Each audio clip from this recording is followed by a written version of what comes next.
This week on the Reseller Locker Room podcast, is eBay too big to fail?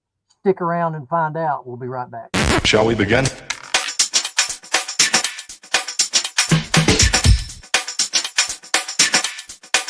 Let's begin now.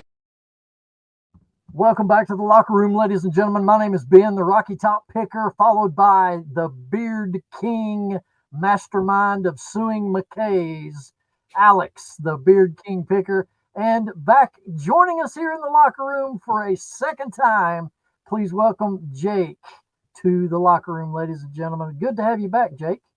Yeah, thanks for allowing me to be here, guys. I'm excited. Oh yeah, I've been looking forward to this for quite some time. And today, kids, we are going to talk about why eBay is or is not too big to fail. And I thought we'd start this one off, gentlemen, about discussing some of the reasons why they are not too big to fail. And it's no secret that even some reseller friends of ours that I know, and probably you guys know, have left the platform entirely of eBay, and they've gone to other outlets, whether it be Didbit, District, Whatnot, and Posh, and all these other different platforms there, because of all of, well, it's a mix of everything, I believe. Just the changes of eBay's policies, the high fees they keep increasing, and all that. But we're going to talk about how you guys feel. Is it not too big to fail, Jake? Let's start with your thoughts on this. Well, I do a little bit of day trading, and I am a long-term investor, and this is something that you hear a lot in the finance and stock market world. Is this company too big to fail?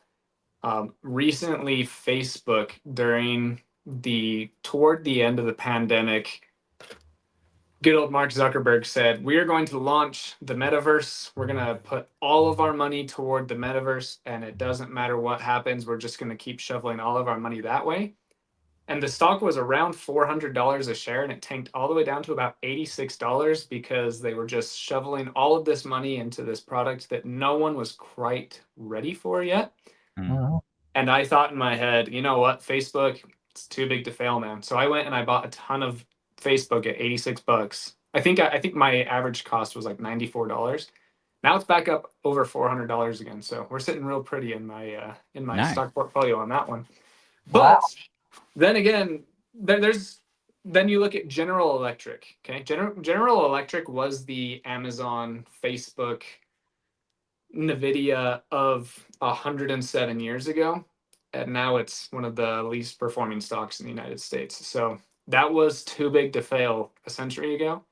Yeah. Now it's borderline failing. Same with Cisco, same with a bunch of other companies. So I don't think there's anything that is really too big to fail, especially when it comes to technologies such as the internet, such as AI, such as, all of these other things that are coming. So Okay. I would have thought the same thing about MySpace back in the day, Yep. before Facebook, because everyone was on MySpace, and that went bye-bye. Yeah. Then they hosted the America's Got Talent like 7 years ago. Did you guys ever see that? On MySpace? Yeah, MySpace. I think it was like 2017 or something. It was like, that's funny. America's Got Talent, brought to you by MySpace. It was awesome. But yeah, it didn't work out. Yeah, I missed that one. Yeah. One of the and I'm if I'm not looking at the camera, I'm reading I'm trying to attempt to read my own handwriting is what I'm trying to do. But I've done some research, guys, on some different e-commerce websites. Thought I'd pull out a couple points that I'd read there, and it said eBay had 132 million users in 2023, and it has since decreased by 4.3%. And the same can be said that it was on the decline in 2022 as well. As sellers on this platform, and we kind of briefly threw this around before we hit record, there's a lot of reasons why people join the eBay platform, and there's a lot of reasons why people leave it. And I guess if we wanted to air our grievances towards the platform as sellers, whether you're a seasoned seller that been on eBay a long time, I've been on it off and on since the inception of it, and a lot of folks are brand new. Um, eBay's got some problems, don't they? What do y'all think about that? Yeah, I mean, I'm probably going to be a pretty big devil's advocate here because Okay. everywhere. So there's obvious problems with eBay. There's obvious problems with Pepsi. There's obvious problems with It's too sweet. the Utah Jazz and the Golden State Warriors and the Kansas City Chiefs, and there's just problems everywhere you go, right? Yeah. My whole career, I guess you could say, I'm a old 29-year-old man who's been through some stuff, right? When I did door-to-door sales, I would hear everywhere I went, oh, you can't make money doing door-to-door sales. It's too saturated. Everyone knows about it. Everyone's doing it. A lot of people don't even know what door-to-door sales is. And it really comes down to how much you're willing to work and how much you're willing to adapt and put in. And I truly believe that we aren't so much a product of our environment as much as we are a product of our own work ethic and how much we put into things. And sometimes you just have to realize that, something isn't working. But I really truly believe 99% of the time we can make something work. We just a lot of times get in our own way, especially something so established as eBay and things like that. Okay. That's a fair point. Yeah. Well, if you wanted to get into specifics, Yeah. You've probably heard this a lot, especially in reseller chats. eBay has tended, you hear this all the time. Well, eBay is more geared to take care of the buyer more so than the seller. Mm-hmm. Now, I would agree with that only on the standpoint of policy wise. I would have to agree with that as far as the policies they have in place. To me, it is geared more in favor of the buyer. Now, why do I say that? Well, obvious reasons. As a seller, they keep raising the final value fees, and it seems like, and this is the way you do, this is just the cost of business, and I understand that. Every time they make an improvement on the site, us sellers are the ones help funding that by them raising the final value fees. But you would think with the monstrosity amount of money that eBay makes every year, that they should still be able to function and move forward and make the necessary improvements that they need to make without having to further up the seller's costs of doing business. Now, is that a fair statement, or am I wrong? Well, they're in the business to make money. They're going to make money where they can make money. Yeah. So Well, they just raise the fees. Did everyone leave eBay because they raised the fees again? Not well, really. here's the thing. This post office rates get raised 2 and 3 times a year. Mm-hmm. Okay. To me, that's mismanagement of government. That's just the way I feel about it. That they feel like they have to do that. But eventually, I think this is the reason why a lot of trends are going to go more towards live selling over static sales. Because when you add the cost of seller fees onto the higher and higher costs of shipping, there's already sellers that the items they're selling, and they need to change what they're selling and sell a higher markup product.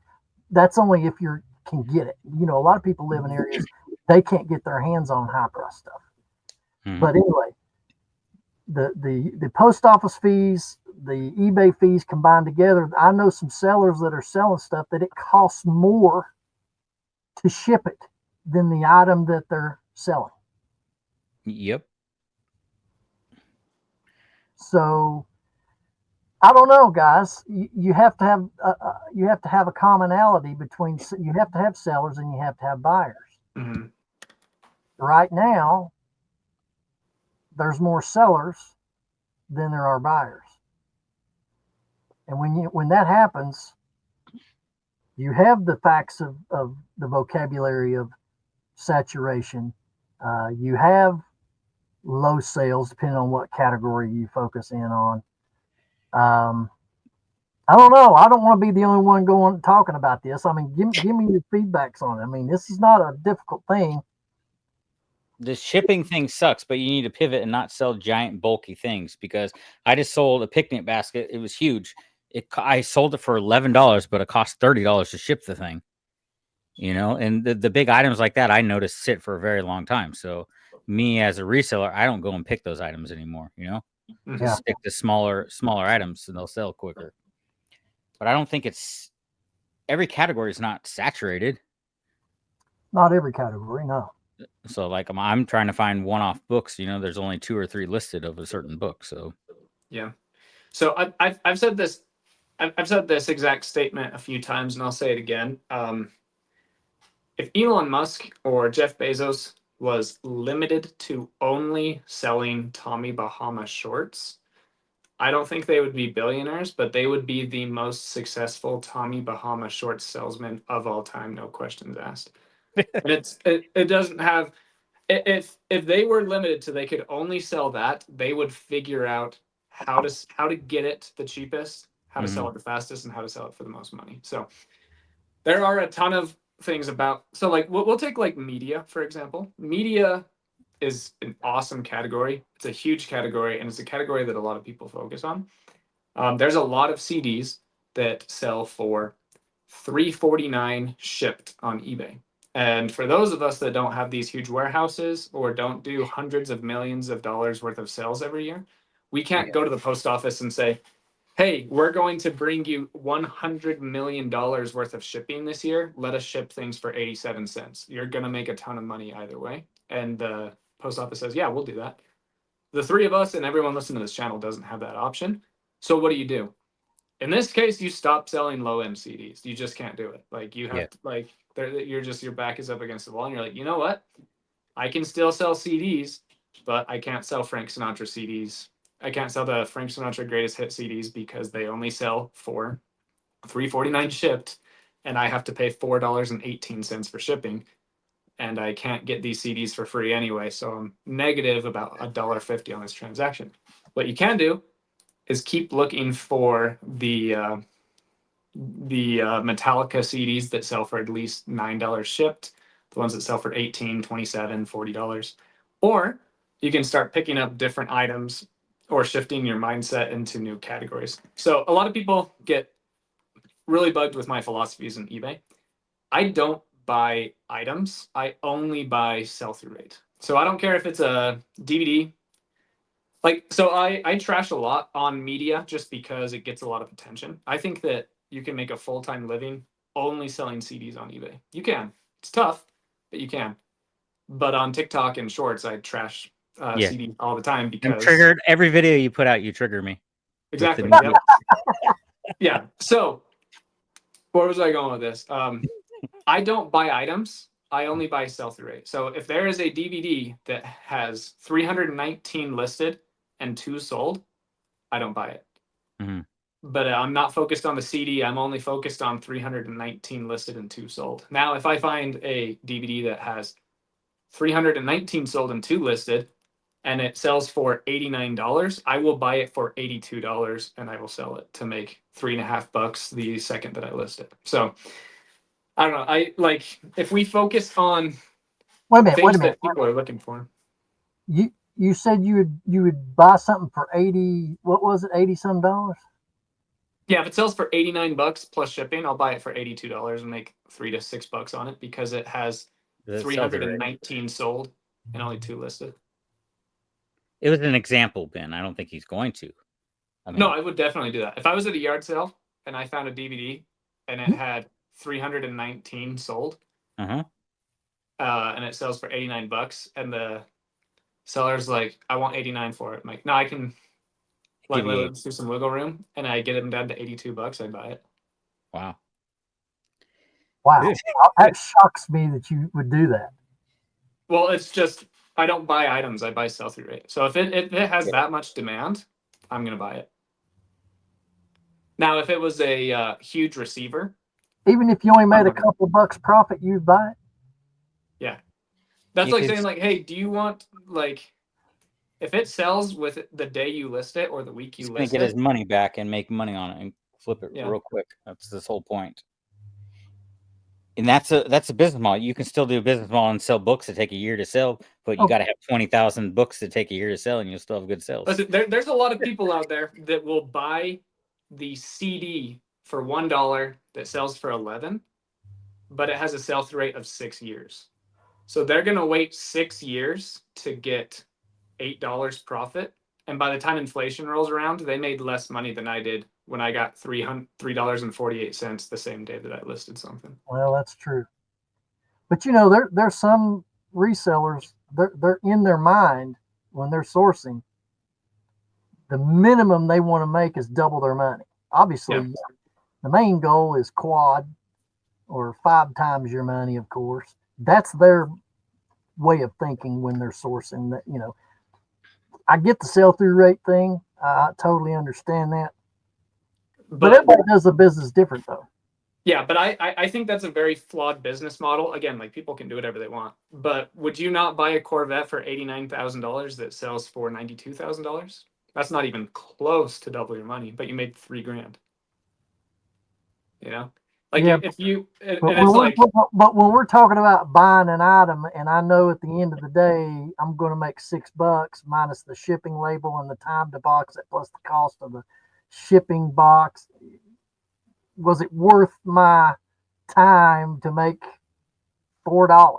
so here's the other side of that coin is you buy 87 items for $2 that sell at a $6 profit, and you take all the time to list all of those 87 items, and if it's only selling for like $14 shipped, it's probably a very low demand item. So you just bought 87 items for just under $200.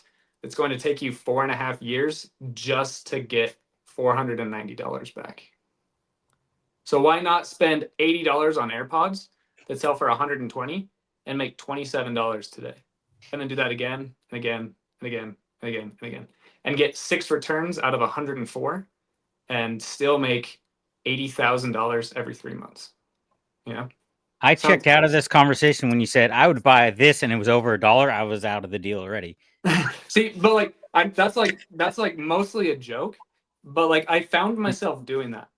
I was getting remotes for 25 cents to $1, and they would sell, you know, for $15, sometimes 40, sometimes 16. And then I was at a yard sale, and this guy wanted $10 for a Harmony remote that sold for $38. And I like hesitated for a second, and I'm like, why are you hesitating? You would definitely buy a camera for 10 that sells for 38. Just because it's a remote doesn't mean it's only worth 50 cents in the reselling world. It's not an item. It's a sell-through rate object that will make you money. So why are you being a brat about it being $10 when you know you can get it for $1.50, but you won't find it for $1.50 for the next several months? I do the same thing with watches. I'm able to get nice watches for 38 cents when I buy them in bulk, but then I find them for $8, and I'm like, this sells for 40, but I know that I can get watches for 50 cents. But I don't think of it as a watch. I think of it as 8 into 40. I'd be stupid not to do that. It gets, you know, it's all psychological. I'd wait for the 80 cents. You know, I got like 20 remotes that never sold, and I'm gonna blame you on that one because I watched one of your videos selling remotes. I just bought a lot of them to learn because I remember watching the video where how to test them that you put out. Yeah. Yeah, I think one sold out of a lot of them, but you know, So I did then learn. I learned what sells and what doesn't sell. So yeah, the problem is you bought remotes. yeah, You didn't buy sell-through rate vehicles, right? yeah. Yeah. okay. We got way off track there, but that's good because we want to learn the insights of, you know, everybody. Like I said, everybody does this business differently. Yeah. And you're right, Jake. Is you have to change your mindset on how you buy and why you buy. You know, makes total sense to me. Can I do that? I don't know if I could. You know, just it's not an item; it's a sell-through rate vehicle, which is totally true. Yeah. But looking at it like No, emotionally, it's really hard to look at an item that sells for $60 and to pay $40 for it. All right, 2 questions for you. Yeah. What is the lowest percentage on sell-through rate that you set the bar at that you don't go below? So this is more of like a so now because of my new platform firstclasstreasures.com, I don't really have any hard or fast rules for that because I buy really terrible sell-through rate items that I know that my audience would like. For example, like a McDonald's 2008 Ninja Turtle, 0% sell-through rate, maybe like 4. But someone that's looking for those vintage toy treasure kind of things are like, oh, I'd pick that up for $3, and I can find those things for 15 cents. It's my own platform, so my fees are only 5% that are going to district. So yeah, I'll buy 18 of these and for $2, and I will sell all 18 of them for $48, and I'll walk out of that live with 36 bucks in my pocket. Let's do it, you know. But when it comes to like listing things on eBay, my store sell-through rate right now is the lowest it's ever been. I have 3,000 listed and about 1,400 sold over the last 90 days. So that's like a store sell-through rate on a 90-day basis of about like 47%. It's typically around 80. But yeah, I don't know. I'm just looking for items that have demand and will sell. I'm buying more and more and more eyeglass frames, which historically have a slower sell-through rate, but they do sell consistently. So if I find Coach or Ray-Bans, I'm picking them up, even if they have like below a 30% sell-through rate, because they sell well on all of these other platforms: eBay, District, Poshmark, Mercari. So Well, you, go ahead, are you, Alex. are you changing your focus on how you're sourcing them? Because are you not moving away from eBay, but you're focusing on building obviously your district platform now? yeah. So I've actually been enjoying the bins and going to the bins a lot more because Because you they're know the a lot best of ever. what's that? Because they're the best ever. That's why. Well, so the bins are nice because I can get these 7 to 25 cent items that Mhm. people are willing to spend $6 on. And so it's like if I buy 1,000 items at 7 cents each and I can sell them all for $3 to $6 each, we'll call it $5. I just made 5 grand minus 70 bucks. So like the margins on that, even though it's like a much different game, it's cool. So what I'm doing when I go sourcing is I'll focus on these. I'm still focused on fast sell-through rate in demand items, and those go up on eBay. But I'm also okay picking up this little My Little Pony plush that has 400 listed and 65 sold in the last 90 days because Mhm. I can get it for 38 cents and someone will buy it live for $7 or $8. Yeah. So I'm picking up a lot more items, but I have less items available for sale because they're moving the day that I buy them. Yeah. I've definitely, since I do all my sourcing at the bins now, so I definitely been thinking about trying the live selling because when the books aren't out there, we have like an hour we're sitting around. I can Yeah. go and find little toys like all these little Legos. I find them all the time, Oh, dude, Lego figures are stuff like really this, cool. and pay a couple cents, for everything. So I need to try to get into the live selling because I have the access to get all the stuff for super cheap. Even if I sell it for $2, $3, I'll still make money. I don't have a Benz in my area, so You got a Ben's 4 hours away. You can come stay here for a week. A free place to stay. You would come back with enough stuff to sell. It would be worth your time. have to factor in the time, the fuel. But anyway, all right, Jake, this is what I want you to do. I don't mean to put you on the spot, but if we have I some love being viewers, put on the spot. okay, if we have some viewers that quite possibly have not heard of the sell-through rate Yeah. or how to figure that on any set item, walk the audience through on a typical source day when you walk in and you pull up an item, what your process is, how do you derive to the sell-through rate percentage, just to educate some people that might be watching. Let's do it. There are a few different ways that people across our community come to their sell-through rate figure, and the way you calculate it doesn't matter. All you have to do is understand what is going to govern your decisions. So the easiest way to do this, eBay has set up the app to where everything is kind of on a 90-day basis. The UK actually just changed it a little bit. They don't have a 90-day total anymore. When you go on your app, it's a rolling year total. So on January 17th, if you've sold $7,000 worth of stuff, it just says 7,000. If you're all the way in August and you've made $87,000, it shows 87. That's beside the point though.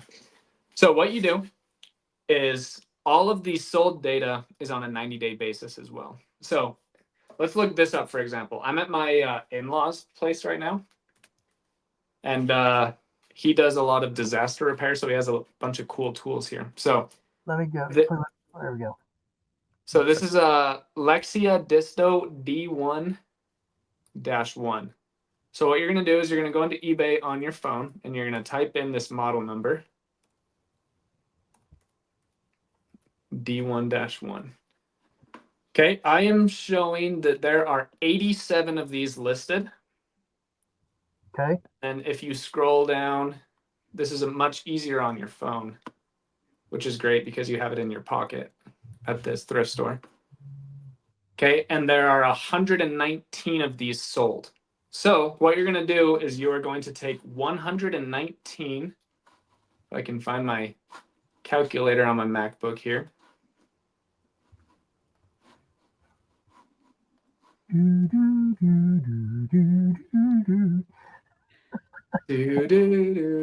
Okay, so you have your calculator, which is also on your phone. So you're going to take how many are sold, which is 116, and you're going to divide that by how many are listed, which is 87.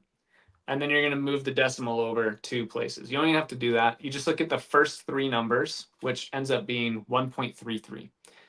That's a 133% sell-through rate. If you find something that has 100 listed and 100 sold in the last 90 days, it's a 100% sell-through rate. If you find something that has 50 listed and 25 sold, you take 25 divided by 50, which is 50%, because 25 is half of 50. That's a 50% sell-through rate. Now, other people are going to argue with me on that. They're going to say, like, well, how can something have over a 100% sell-through rate? That's physically impossible. Like, don't pay attention to that. This is the easiest way to factor in your sell-through rate to govern your decisions, okay?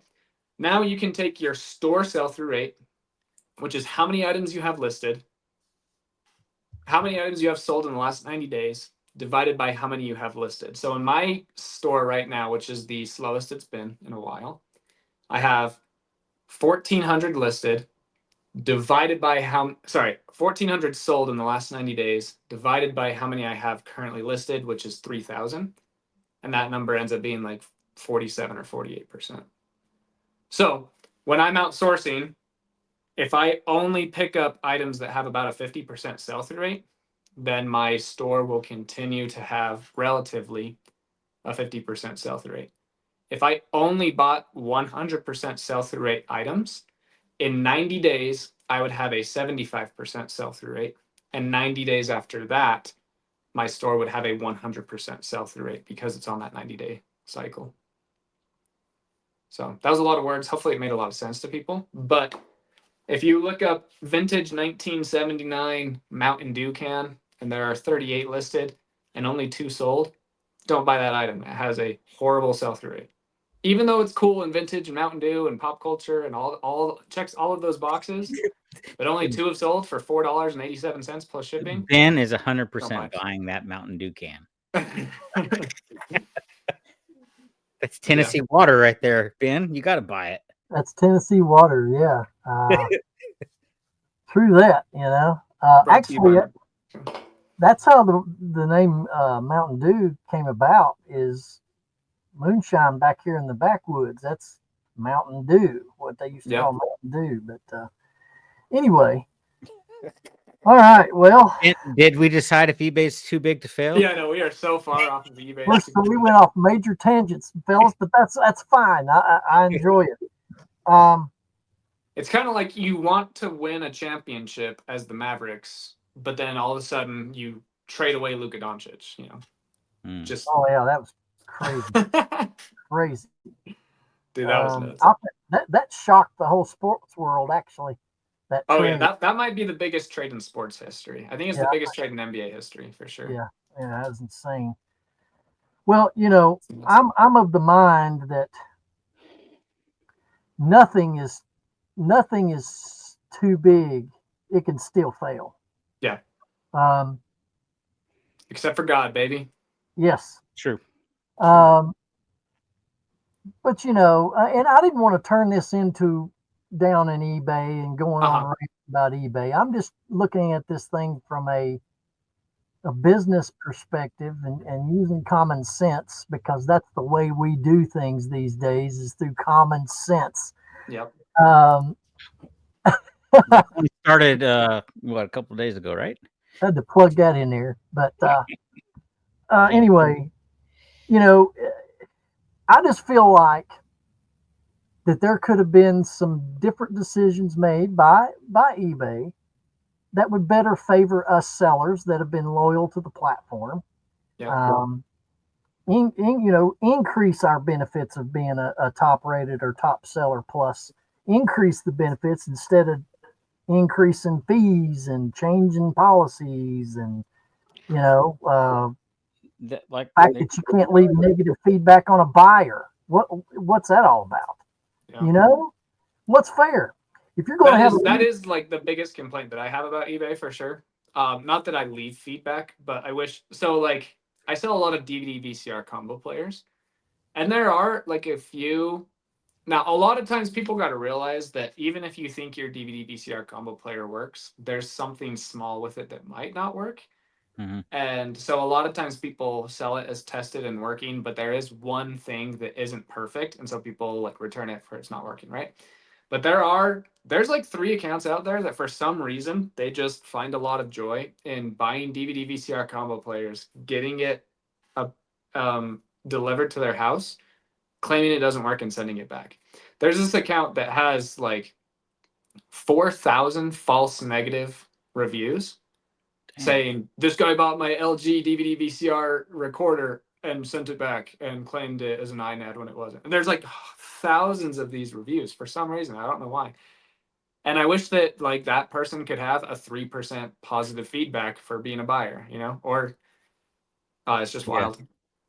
Well, when you have a reciprocal relationship between a seller and a buyer, Mm-hmm. and a buyer can rate the seller, is it just not common sense that the seller should in turn be able to rate the buyer as well? I mean, Yeah. I just want to know what the thinking was at corporate to take that feature away. I mean, what sense is it? I mean, I agree with you. I think we should be able to rate buyers, but they have statistics that they release all the time where it's like the reason why the penalty for canceling orders that people buy, you just never send it out and you cancel it. The reason why the mark on your account is so heavy for that is because they have statistics that if that happens, the chance of that buyer coming back to the platform is less than 20%. Even if they have bought hundreds of items on eBay, if someone just like cancels their order, they have like an 80% chance of never coming back to eBay in that calendar year. And I'm sure there's some statistics that they have that we're not aware of that says the second that a buyer gets a bad feedback, they have a 98% chance of never coming back and spending a dime with us again. So I would assume that that's why. But still, I think that it's worth losing that buyer for sure. Okay, I agree with that. Now, I had an instance that just happened this week. Yeah. I had like a minor league baseball hat. It was old stock, and I ended and sold similar and tweaked the listing and got an offer on it for $5. Well, I've had that hat so long, I don't even remember what I gave for it, because when I go to yard sales, I buy hats in lots, you know.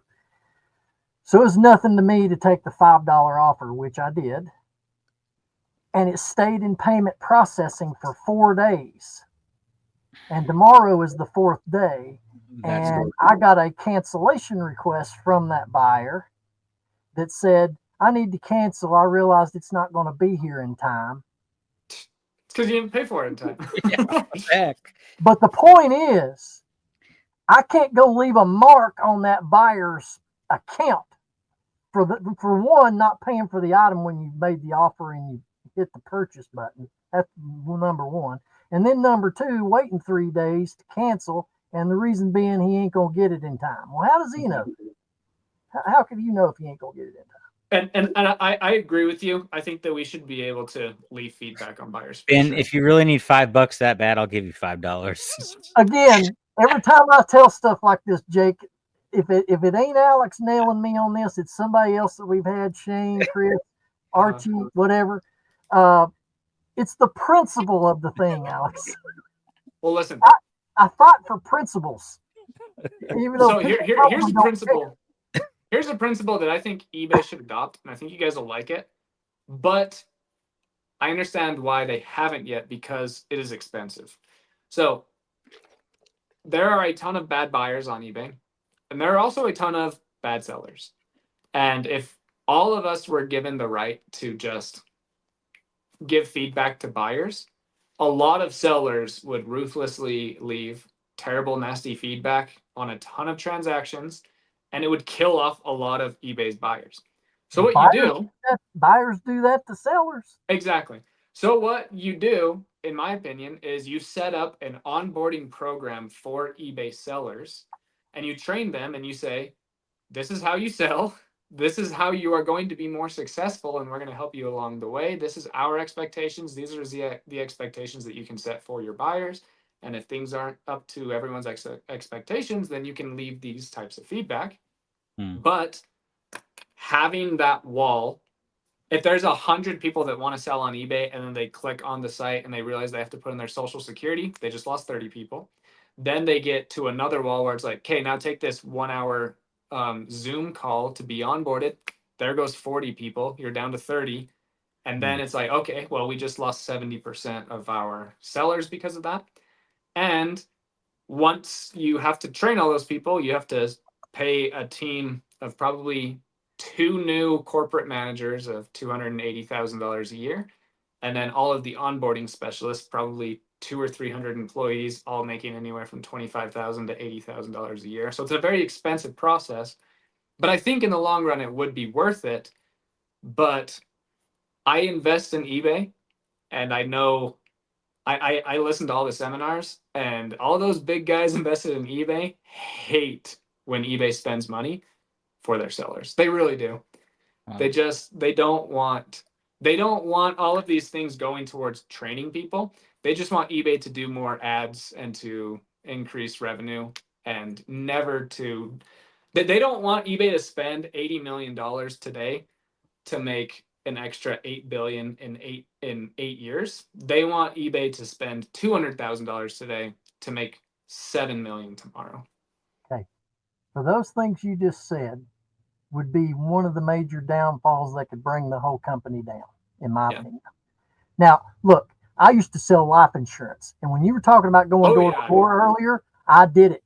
I did it for a company called Western Southern, and I had to go out on 15 cold call appointments a week minimum. Now, taking what you said about eBay and its lack of direction of people who want to get on the platform and sell, that would be like me going into that office and saying, I want to sell insurance. And then they hand me a notepad and a briefcase and say, here you go. Here you go. Have fun. Have fun. Watch a couple YouTube videos. Hopefully you do well. See ya. Yeah. Yeah. But what did we have to do? We had to go to school. We had to take the test. We had to study. We had to get licensed. You had to get trained. Then the second phase is when you get into the office, they have their own system of doing things that you've got to learn, because every insurance company is different in how they operate. Yep. So I'm used to doing things where I am given training, and I see it's not crazy when I say this, so forgive me, but I go into some of these eBay chat threads on Facebook, and they are asking the most elementary, easy to answer questions, but I understand why they're asking, because they don't know. So, that really gets under my skin when you say the higher ups up there really don't want to invest money into the seller side of things, because if it weren't for us, they wouldn't even have a business. Yeah. So, we need a sellers union, and we can all strike for them to lower their fees. I think Dave just started it, so he's striking. Okay, you said that. No, dude, James, the great reseller life, dude. He's been trying to get a union set up for 23 years. Oh, James. Yeah. I'd join it. I probably would, but Yeah, it's you know, and I know it's expensive to hire training staff to onboard sellers, but what about this? And we're just talking fantasy, which we're way off base on this whole show. But Uh-huh. anyway, what if eBay recruited, I don't know, 100 of its best top Sellers. longevity sellers Hmm. of all time that are Hmm. still selling, and have them go out and do local workshops that people in regional areas can attend. And instead of paying those sellers a salary to do that, let them sell on the platform for free of any fees. Give them some other Or perks. yeah, or even just like, cover the processing fee and 2%. So like 5% fees, things like that. Exactly. So, do you Yeah. think any of the wigs sitting at eBay is even thinking about any of this? Because all I'm seeing is every time we turn around, we're getting more things taken away, and we're getting more costs added to us. Now, it's almost like, and there used to be a discussion last year that eBay is trying to push out the little sellers. They don't want to Uh-huh. fool with them anymore. Do you believe that's true? Well, listen, I know I'm super long-winded and Sounds like Amazon. I talk a lot, but I hope this is valuable and people are appreciating this. But I'll answer that question that you just asked me. But there was a previous question. Okay. All right. So, like I was saying, they don't want eBay to spend $80 million today to make 8 billion in 5 or 6 years. They want them to spend as little as possible to make as much as possible today, tomorrow, and the next day, right? And this is just like human psychology and nature. So let's get a little political. Yes, finally. Whoever is president, listen, Joe Biden, Donald Trump, every president that has been up there knows what is needed for the American people. They know that in order to have a land of flowing milk and honey, you have to go through hell to get there. But you Yes. only have 4 years, and you might get reelected if you just do the band-aids that work right now that make people smile and happy. So instead of saying, you know what, America, what we're going to have to do is we're going to have to save our money. Okay. We are going to limit spending. We're going to try to pay off some debt. We're not going to be able to save a ton of sea turtles this year because we can't save ourselves. So we're going to cut our spending significantly so that way we There's can no get a damn better turtle. pocketbook. But there's no guarantee that people are going to vote you back in if you do that. But if you do the band-aids where it's like, hey, listen, we'll give you a donut when you get your COVID shot, people will go get their COVID shot. It's wild. Same thing in the NBA.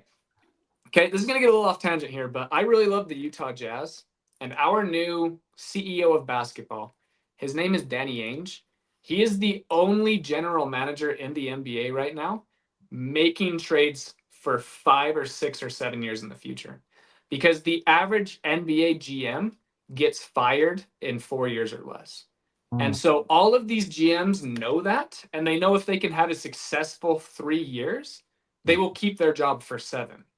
And so they make trades that benefit this season and next season, and they will sell all future assets so they can stay in good standing right now, mhm, knowing that the team is going to suck in 7 years.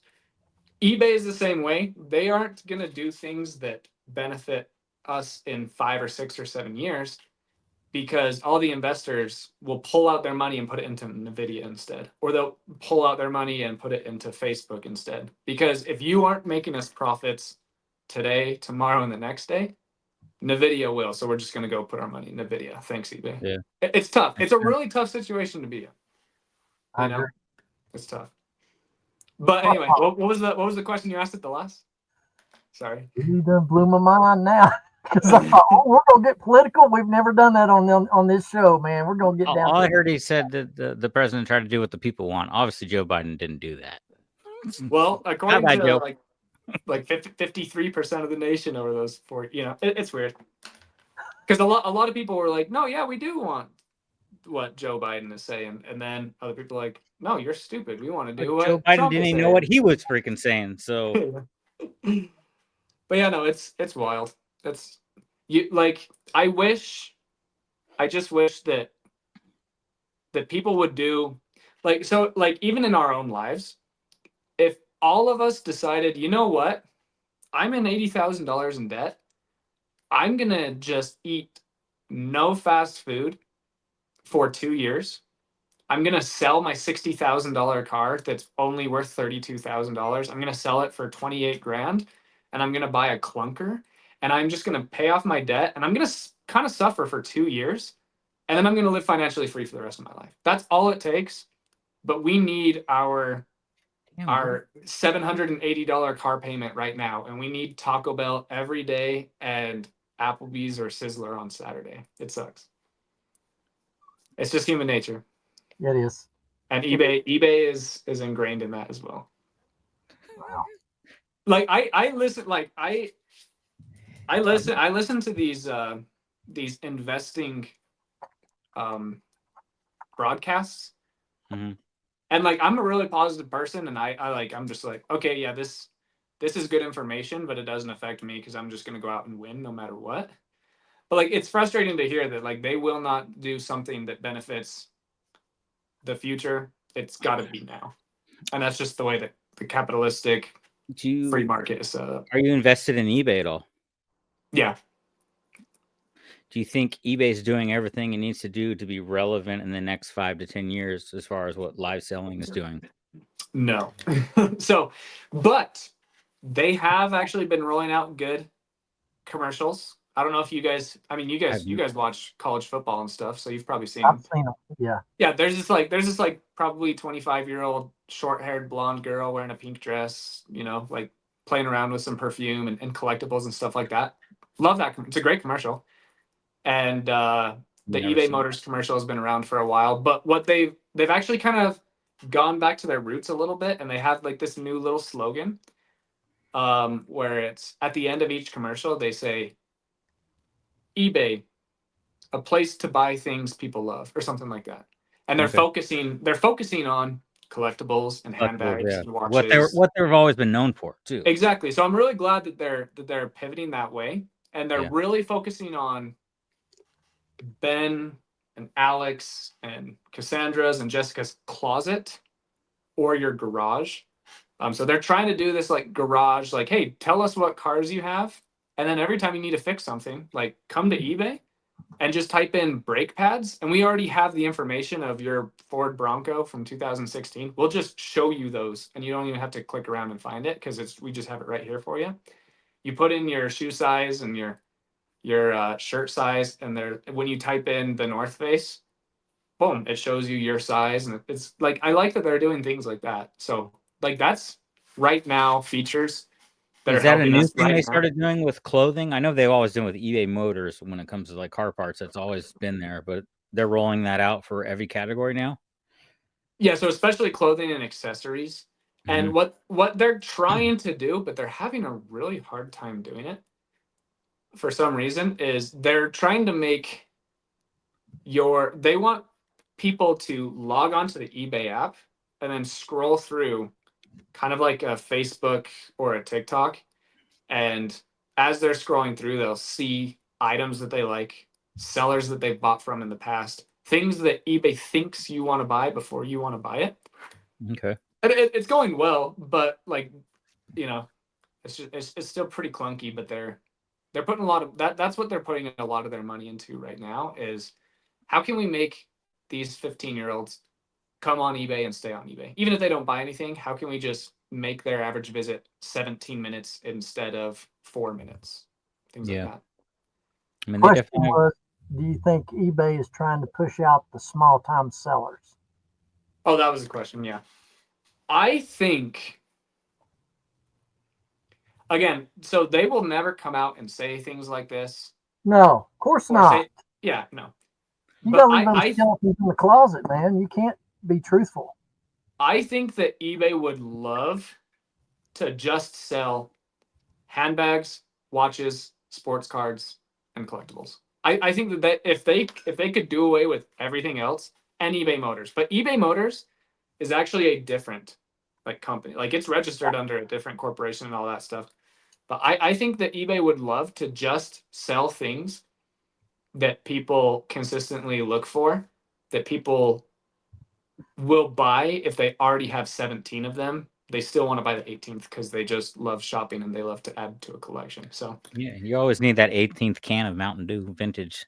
yeah, no, like collectors like I know a lot of people that they have 16 Mario plushes and they want a Yeah. 17th one. It's so That's a collector's problem.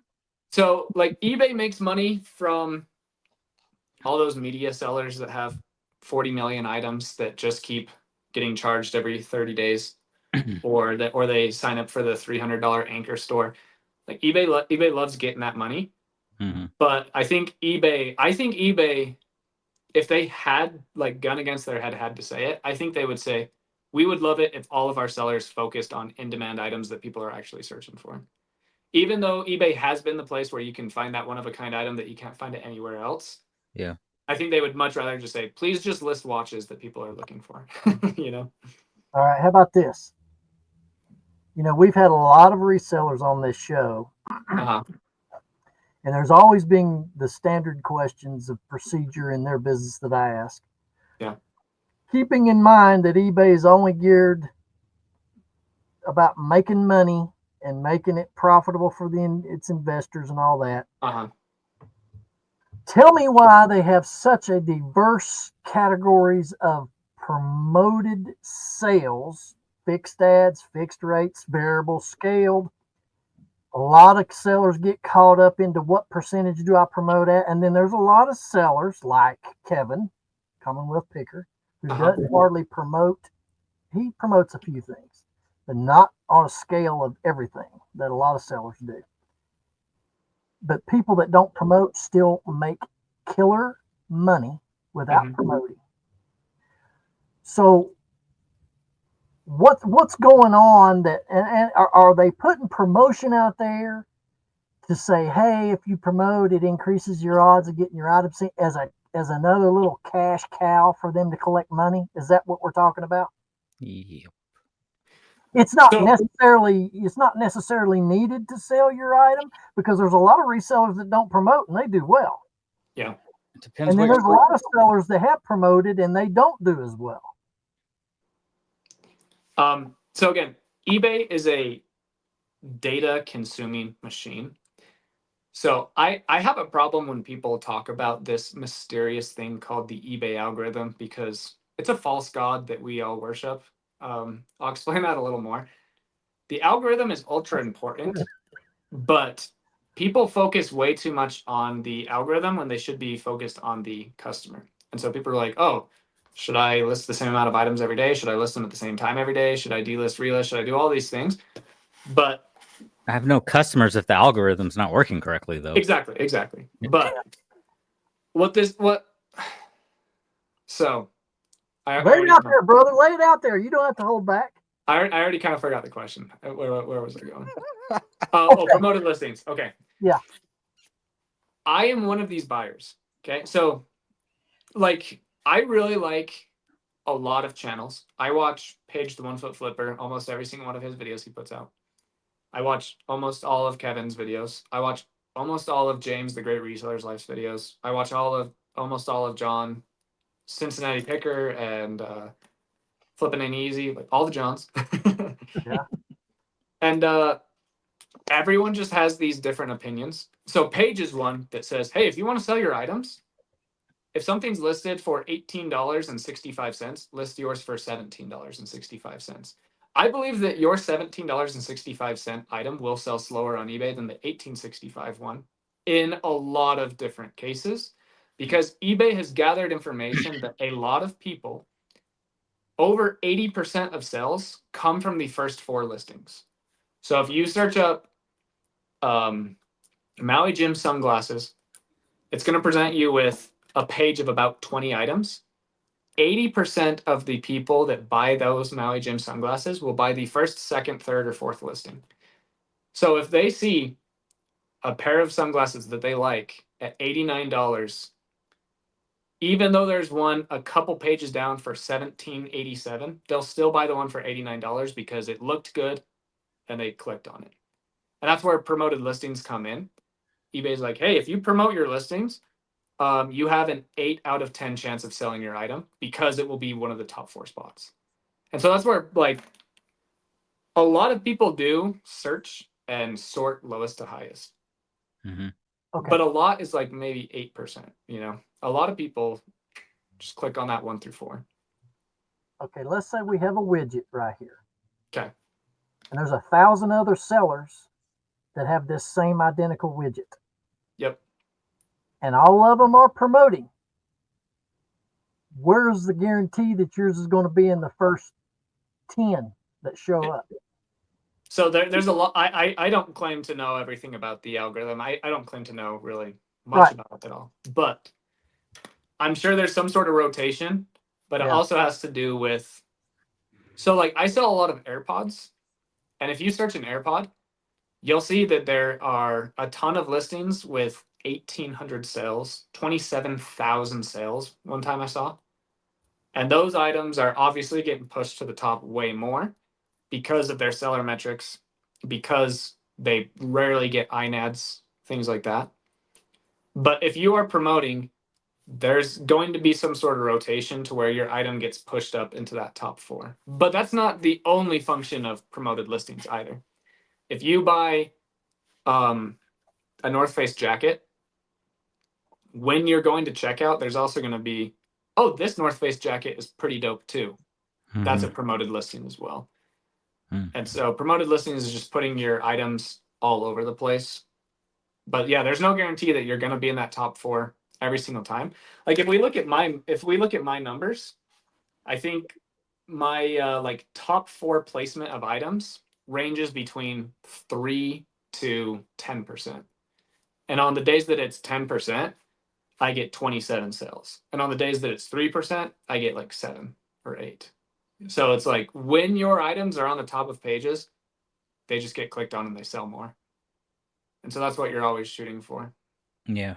Is there a certain percentage or like say there's 1,000 of the AirPods? I don't know. What are you promoting at on something like that? Obviously, you're going to promote that at 10 or something higher because the competition's higher. Well, so all of my items, I just promote at 2.6%. All of them, no matter 2.6. what. Uh-huh. Yeah. And that gets me into the top 1 through 4 enough, you know? Okay.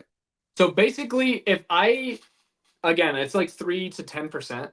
If I had 3,000 items and 100% of my items were in that top 4 range, I would probably sell 70% of my store every single day.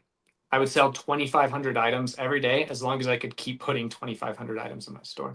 And so that's another reason why I would imagine that eBay cycles through and make sure that you're not in that top 4%, that top 4 listings 80% of the time, because a lot of us couldn't handle 2,600 sales today. I couldn't. Right. No. Well, I'm going to put you on the spot. I And love it. I love being put on the I spot. don't know if you can even fill this list, but what I would like for you to do, young man, is um, now this is geared towards the viewers of the show that have maybe just gotten started. Heck, Yeah. even our data shows us on this channel that we have a lot of people who watch who don't even resell. Now, I don't know why that is. Uh, Beats me. They think Ben's cute. Oh, They tune in for my beard. it's his beard. It's always the beard. Yeah, yeah. Um, but I wanted somebody that's fairly new, or maybe you've been involved with eBay a year or less, Mm-hmm. and you're having challenges because you're getting hung up on getting in too deep down the rabbit hole of social media, and you're reading too much stuff about what you need to do to satisfy the algorithm. You need to list 5 or 10 every single day, that kind of stuff. Yep. So if you can name off, and I hope you can do this, Let's do it. name off 10 things as you're a new seller to eBay that you should focus on for your business, and the rest of this other crap we've talked about is just a bunch of white noise. Number 1, don't buy items by sell-through rate. Okay. A lot of people get really upset with me when I say this because they just want to sell Teenage Mutant Ninja Turtle figures. A lot of those have a very high sell-through rate, but a lot of them don't. Or a lot of people really love CDs. They want to be a media seller. They've seen these people that have really good media stores and they just want to be a media seller. But I think the most important thing to do when you are selling on eBay is to focus on sell-through rate. And not all of your items have to be with that equation that we talked about earlier. They don't have to be 70% or 80% or over 100. You can have a nice wide range. I pick up 30% sell-through rate items daily, but I really focus on 75% plus. So number one is focus on high sell-through rate items. Number two, spend more time looking for items than listing them. And again, that also goes back to the volume sellers. I love volume sellers. I think it's a great business model, but it's not great for beginners and it's not great for your psyche. Like, to be a volume seller takes a different kind of business owner. So if you've only been doing eBay for a year or less, again, focus on high sell-through rate items. And if your area sucks, you just have to drive farther. If you can only find 3 items per day that have a 50% sell-through rate or higher, then do that. And if you have to drive 90 more minutes to get 2 more, drive 90 more minutes to get 2 more. Well, now's the time for you to plug the alternative online sourcing sites that you use and tell these folks about that. So, number 3 would be to learn online sourcing. And I'll plug my website later. But one of the best places to do this is this really awesome website called ebay.com. Every single day, I look up, I think I have 12 lots saved on eBay. I just look up watches lot, junk drawer lot, camera lot, remote lot. And there are constantly people listing 80 remotes. 67 of them are close to worthless. 8 of them are worth 20 bucks with a good sell-through rate, and 3 of them are worth $40 plus with an amazing sell-through rate. If I can buy those 80 remotes for $39, have them shipped to me, sell the good ones, auction off the other ones, I'm in a good place. Another place right now is district as a whole. So I'm spending a lot of time every day on my own platform called First Class Treasures. There's a lot of live sellers over there that are selling really good items that sell for $30, $40, $50 on eBay, that sell for $5, $6, $7, $8, sometimes $2. And it's just part of the reselling game. Same thing is happening on Dipdit every single day. Same thing is happening on a ton of these other platforms within district and whatnot. You can source a lot of these really good items for super cheap. So, number 1, focus on fast sell-through rate items. Number 2 was source longer than you list. Number 3, look into online sourcing. And then number 4 is tell people what you do and make connections and relationships. A lot of times it's human nature to view other resellers as our competition because that's what they are. But if you're just a charismatic, nice person who's looking to help other people, you will get helped more than you try to help other people. I go to thrift stores all the time, and people know who I am, not just because of my YouTube channel, but because I go there all the time and rub shoulders with them. And they'll see that I buy a lot of remotes, and they are only interested in plush. And if they ever see a good remote, they just hand it to me because they know that I do that. And I was nice to them 18 days ago and asked them about their daughter or their sports team. So Yeah. it's really important to make those connections. Number 5, this one should have been up there earlier, but don't focus on the algorithm, focus on customers. So what do people actually want to buy? What return policies do people want? How fast do they want to get their item? Do they care about fast shipping or cheap shipping? Understand your target demographic and then cater to them. So there's the first 5. I don't want to just keep talking over and over again. If you guys want to hop in for a second. Well, those are great tips, though. Especially the online sourcing. I think that's a really good one, especially for people like Ben. You're in an area where it's hard for you to get a lot of things. You only have a couple of thrift stores. I mean, it's probably a good idea that you try to focus a lot on online online sourcing. Yeah, I've done that with Whatnot, and it's addicting if you ain't careful. Yeah. You can drop a lot of money, and then you go up when you get home, or you go out here to the front porch, and there's like 10 boxes sitting on your porch where you went on a Whatnot spree. That's happened. It's even better idea to buy the big lots though, even if it's not on Whatnot or buying eBay to eBay flips. I mean, auction houses you can get good deals. Like I've done online auctions for books, and I'm buying these books for like 10 cents each. Yeah. And I only need one book to make my money back. Yeah, no, highbid.com is really Yeah, good. high bid. Yep, that's correct. Stuffdeals.com. Yeah. I've been doing a lot on shopgoodwill.com. Okay. Been finding some good deals there. This is really not related to what we're currently talking about, but it's on my mind. I want to share it real quick. Is something that I've not really done that I've started doing, and I alluded to this before we started recording. Is you know, a week or so ago, I had about 1,140 items. Well, I just now started going through my entire inventory on the eBay site, and I've noticed, because when you're buying and listing, you lose track of what all you do have sometimes, and you got to go back and remind yourself, oh, I've got this, I need to make adjustments to price, whatever. Well, I noticed, at some point I went on a mad spree of listing video games. One video game per listing, and there was a slew of them.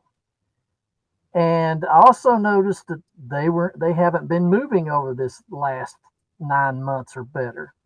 So what I've done is I've gone through and I've done a search on my active listings for video games or whatever your predominant keywords is in your listings, like Xbox, PS2, or PlayStation 2. Type it all out, depending on how you've done your item description there in your title. Is I pulled all my video games down, and then I divided them up by the gaming system. All the Wii games in a lot, all the Xbox 360, all the PlayStation 2, all the PlayStation 3, 4, and 5. And I've decided that rather than doing a fire sale or donating or throwing them on Whatnot, I thought I'm going to lot them all up in lots of 20 to 25 games. And then I bought these games. Most of these video games I bought at yard sales over the last few years. You get them for like $1, $2 a piece. Your good stuff. Sometimes 50 cents a game. But anyway, so I just lotted them all up, relisted them as a new listing, and then selling them all off in 20 to 25 lot counts. And we'll see how that does. It's guys like me, or hopefully some of these viewers that are hearing this, they're going to start looking up video game lot, save that. Every time new listings hit, you take a look at them, and you save it so you can bid on the 7th day when it's about to end, or if it's a buy it now, you can snag it before someone else does. Yeah. So, if you have a lot of something like the video games, or you talked about earlier CDs, and they're all individual listings and they've been stale on you, delist them all, group them together in lots, sell them off, throw them on an auction, or do a static listing and put a good price on it just to move it out. So I've begun to do that in my store, and we'll see how it goes. Yeah. Well, and you can also look into these district platforms. So Shop Commons, one of Kevin's other platforms. Yes. Shopcommons.net. I do this all the time. I sell a ton of lots over there, and it goes extremely well on static and live. So if you bring good stuff live, then people will buy it because they're willing to let it sit for a little bit longer, or they're willing to do the work of cleaning it a little bit better, testing it, like putting it up for a reasonable price. Because if they can get a CD that's worth $11 shipped and they can buy it for even $3, a lot of people are willing to do that, even though they're only making $3.50, but they're playing that volume game, things like that. But yeah. Now, I remember back in the day, man, video games was a hot ticket on just about any title. Yep. Several years ago. I mean, you could make good money off of a single game sale. Now, there still are some great games that are rare titles that will bring you some good coin.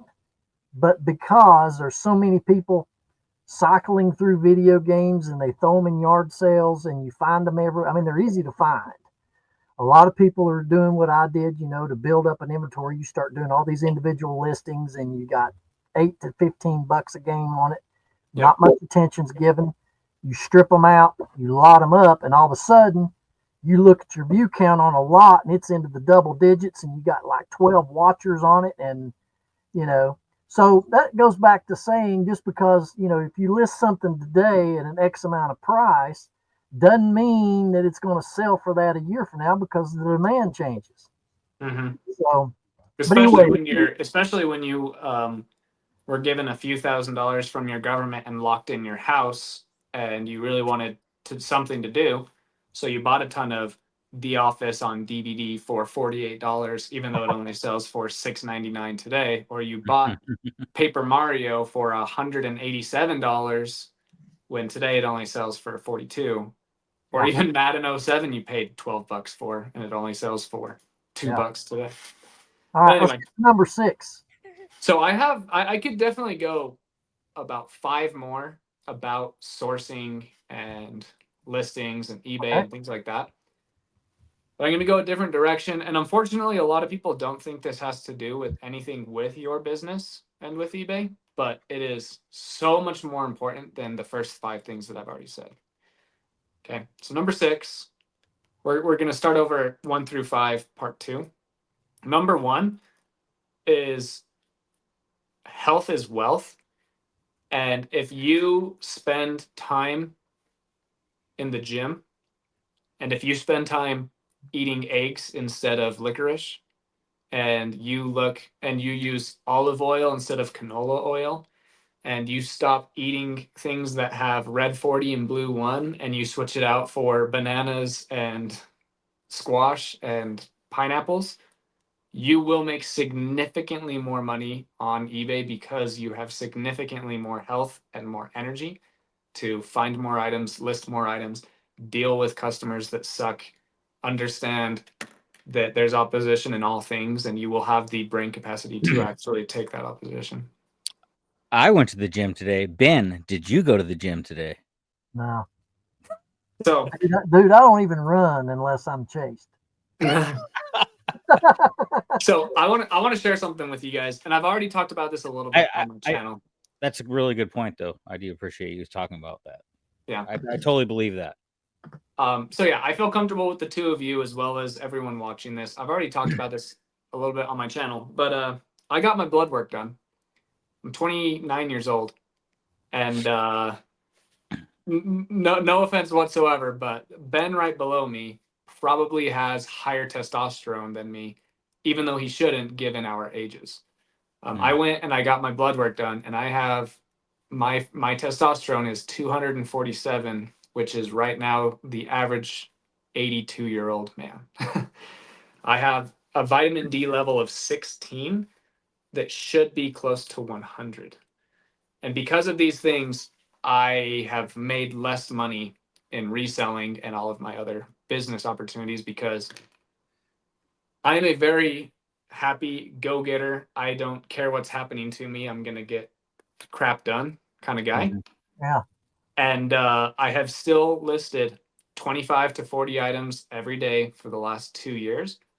But for over a year, I have had extremely low testosterone. And over that year, I have worked even harder and have made less money because it's very hard to have the energy and the motivation and the drive to actually get all this stuff done.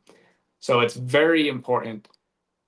Like, there's clinical depression. There's depression that it doesn't matter what you do, you just can't get rid of it, but you can Mhm. always incrementally get better.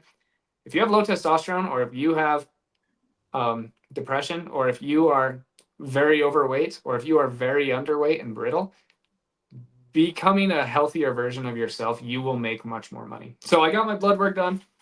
We're doing a bunch of different things to increase it naturally. And I'm going to get it back up to, I'm hoping 800 in the next 90 days or so. Mhm. And if you guys thought that I was doing well before, just wait. It's going to be sweet. Oh yeah, buddy. So this isn't a pitch for the JRide TRT clinic opening. No, not Or, at all. or No. is it Nutrigenics? Frank Thomas's commercial, is that what Yeah, Nutrigenics? exactly. Yeah. But yeah, like so many of us are just pissed off at eBay, or think it's the algorithm that's hiding our items. And it's really hard to explain, but I did $280,000 on eBay in 1 year, really not trying. Like, and I say that as humbly as I can because obviously I was trying. but like everything was just so natural because I had great testosterone and I had what I'm about to label as number two. I had a really great relationship with my God, my wife, and my family and myself. And so if you are not healthy and if you have terrible relationships with your spouse or your kids or your parents or your competitors at the Goodwill bins, you're not going to sell as much on eBay as if you actually had awesome, amazing relationships. Alex, did you hear that? So quit knocking these guys out at the bins. I have very high testosterone. I'm a little violent. You get a Now, little listen, ant, dude. You two ant walking in there and elbowing people in the temple. I walk in the bins like this. There you Create a book go. fort and create a buffer zone when you're in there looking for stuff. But no, man. Hey, Jake, I appreciate you, saying that, man. Those are very vital points. Yeah. Not just as being a reseller, but as a human being. Yep. And I 100% agree with what you said. And I know you're going to get it turned around for you to get you where you need to be for sure, my friend. But continue on with your next one. Ben, wait. Oh, go ahead. I can make fun of Ben anytime. Go ahead. All right. Number three is similar to the second one. So here in society, we have things screwed up. If I say that Ben is an intelligent guy, I'm considered a good person for highlighting that in Ben. If I say that Alex is good at his job and is a great business person, I'm good. I'm considered a good person because I complimented him. But the second that I say I'm an intelligent guy and I'm a good business owner, I'm considered a bad person and I should be ashamed of myself for being proud of and loving myself. If you hate yourself, you will make significantly less money on eBay.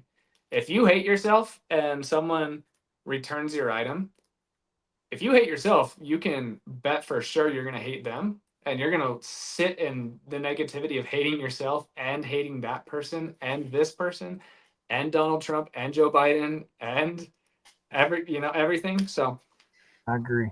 it's really always room for unfortunate hating Joe that the Biden, though. second what's up? There's always room for hating Joe Biden, though. Right. But it does. It sucks that like the second that you say something highly of yourself, you're conceited or arrogant, and you should be ashamed of yourself for it. And it's not, like it just breeds.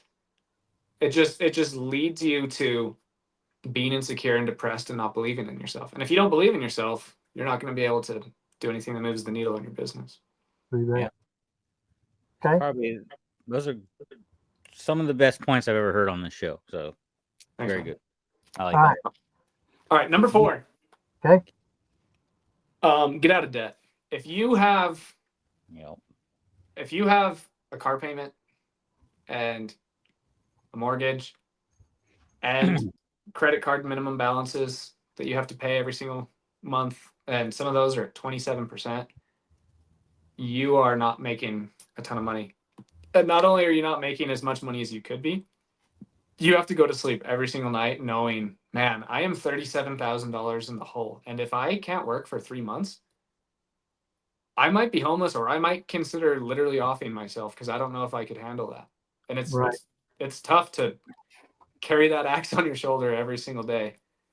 And I'm not completely against debt. But, like there's no such thing as good debt. But my wife and I are in some pretty good real estate debt. But we don't leverage houses. I think we do it in a pretty smart way where I sleep fine every single night. But so many of us are addicted to buying that $37 Teenage Mutant Ninja Turtle that we don't have yet. But we have $27,000 in credit card debt and $640 in our bank account. It's rough. So I think getting out of debt is one of the best things that you can do to really give it your all when you're at work and have that confidence. Yep. I agree with that 100% too. And I was in finance for 10 years, and to tackle your debt, whatever it is, generally speaking, most people have some degree of credit card debt because we're in a satisfy me now society. We want it now. Consumers. We pull out the plastic. And then you're on this high when you first get it, but when that bill rolls around, you realize, oh crap, I just created another payment for myself. Mm-hmm. If you're going to tackle your debt load, if you do have credit cards, no matter what the balance, whether it's $300 or 3,000, work to get your smallest debts paid off first, because that's going to get you to a quicker feeling of accomplishment rather than getting focused on paying off the car that you owe 7 years on at $600 a month and you're trying to pay that off first. You're going to get discouraged. Start with a small bill. The And debt snowball. this is not a channel for What? financial advice. I do have to say Turn this, into the Dave Ramsey podcast. Oh but yeah. I can tell you for a fact, gentlemen, that this is something that I've done. When you've created some credit card debt, whether it's a gas card with $300 or it's 3,000, you throw all your energy to getting that one paid off first and get it off your back. You feel like you've accomplished something, which you have, and that gives you confidence that, hey, what I was paying on that little credit card, I can throw that money now onto the next bill, and it snowballs. Been there. I've done that. I'm worried I just owe for my house, and that'll be gone in 6 years. There you So go. that's the path that you want to get on. And life is a lot less stressful with the less debt you have. I mean, I don't think I need to convince anybody of that. Yeah. But great. I'm glad you brought that up, Jake. You go to the next point. All right. We'll end this little 10 10 bullet points with probably the most controversial one.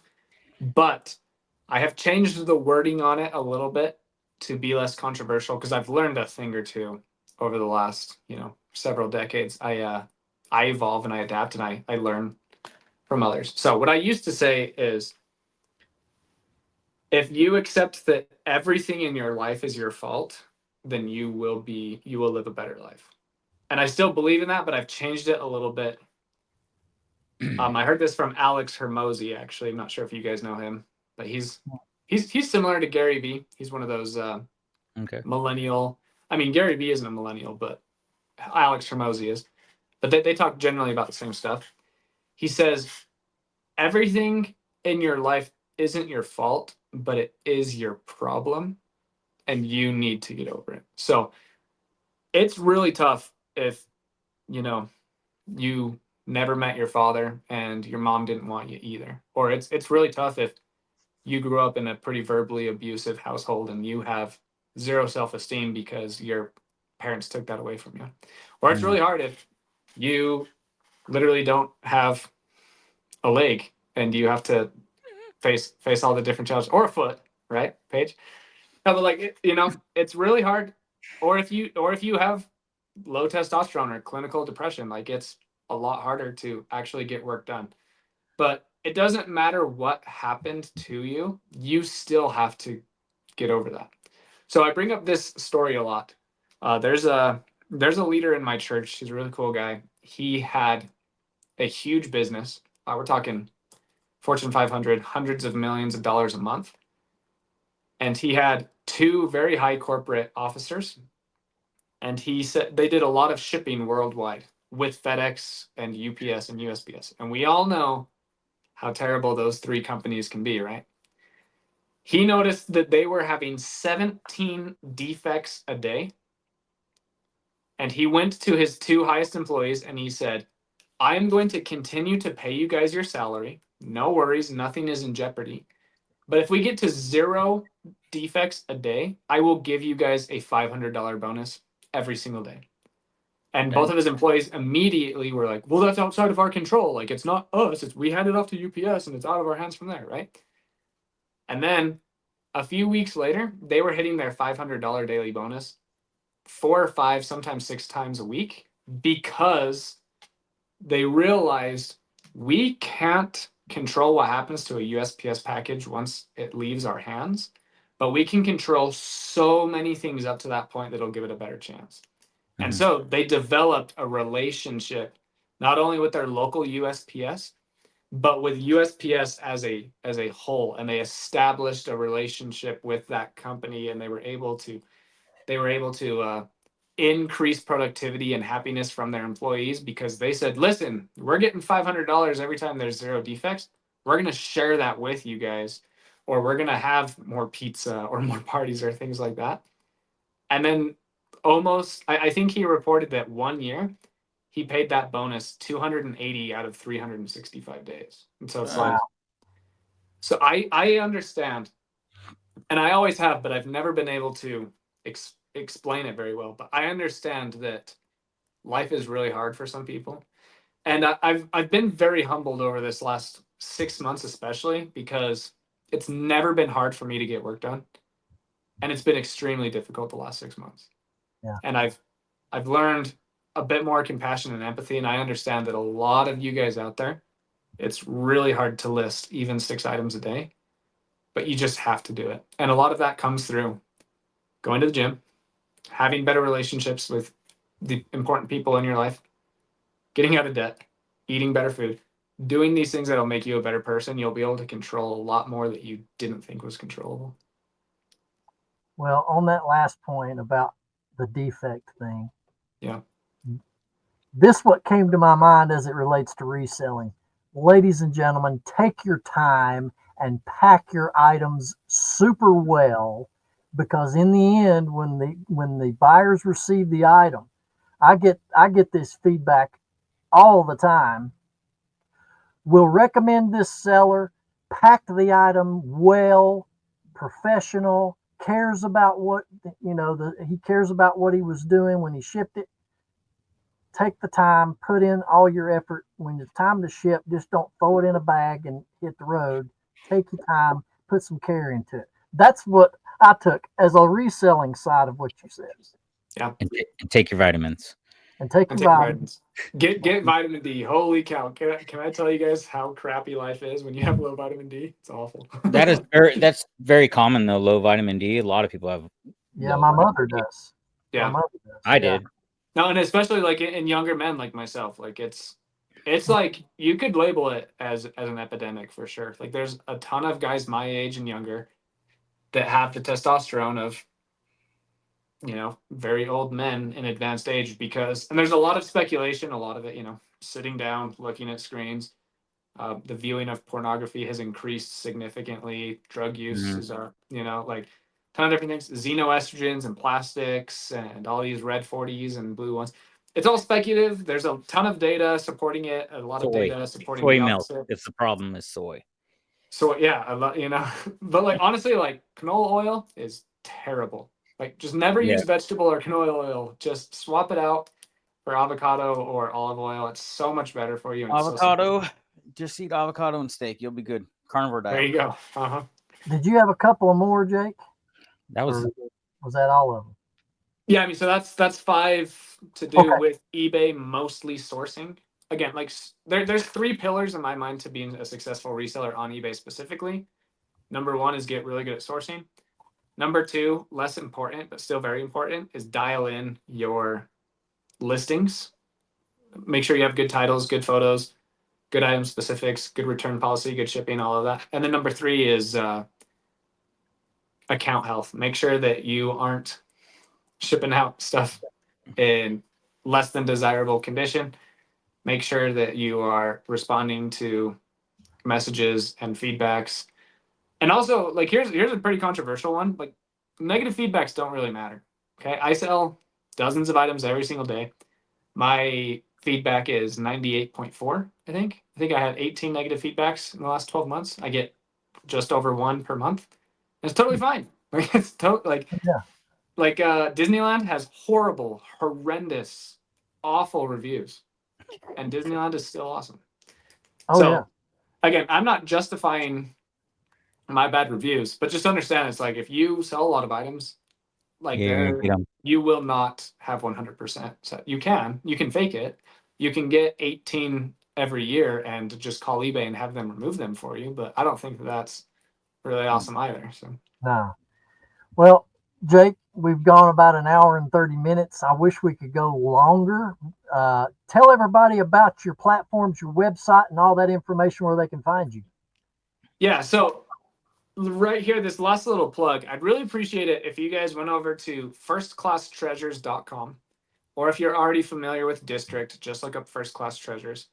Basically, what I want this platform to be is a platform where all of us sellers support each other.